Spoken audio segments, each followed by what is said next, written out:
Pas 2 vjetësh me anulim të vazhdueshëm të seancave gjyqësore në gjykatën e Tetovës, sot ish punëtorët e shtypshkronjës Napredok kanë mbajtur seancën në lidhje me 10 rrogat e papaguara nga kjo shtypshkronjë pas mbylljes së të njëjtës.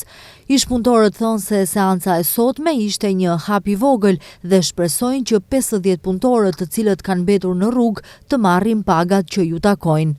Deneska napravivme jedan mal qikur.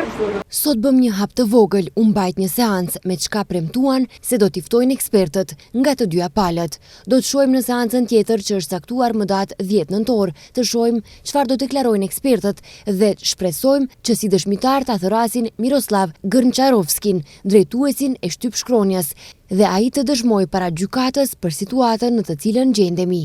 Mendoj që do të ketë mirë kuptim për ne, të gjendet zgjidhje dhe të na jepen rrogat. Kush është fajtor, le ta vendos gjykata, prandaj jemi këtu, tha Zhivka Dimovska, ish e punësuar.